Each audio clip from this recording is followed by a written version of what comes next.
Hello everybody, welcome to Distance Learning 101, tip number 1, which is to start with the end in mind. Now, you might be wondering what that means, and for some of you this might be totally obvious, and if it is, that's great. But we see a lot of teachers, when they start to suddenly be faced with the challenge of distance learning, make this mistake. And the mistake is that they start thinking of, what can I have my students do? And they'll start Googling things like math activities for fifth graders or science activities for high school students.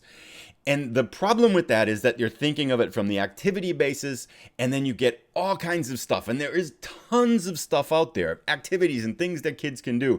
And you start pulling all this stuff in and putting it all together, and then you give it to the kids, and the kids are like, wow, this stuff's just all over the place. And where this fails is that very quickly kids realize that it's kind of busy work, there's no connected thematic learning to it, and the activities are often disjoint and don't really have any connection to the overall picture of what they're supposed to be learning in class. So we want to avoid that.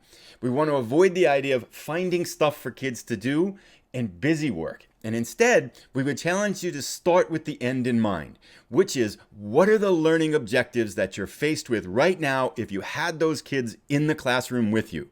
What are the standards you're trying to reach?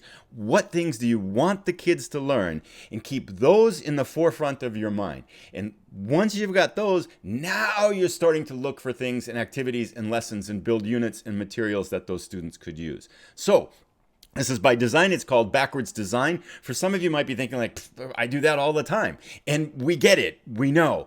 But I can't tell you how many times we've seen teachers who get shifted into some side of a distance learning environment and forget everything they know about classroom teaching and just start scrambling to find activities and things for students to do. So don't do that. Instead, keep your learning objectives right in mind, keep your standards that you're trying to hit right in mind, and frame the content that you're trying to build and the learning experiences that you're trying to have your students have within the context of those learning objectives.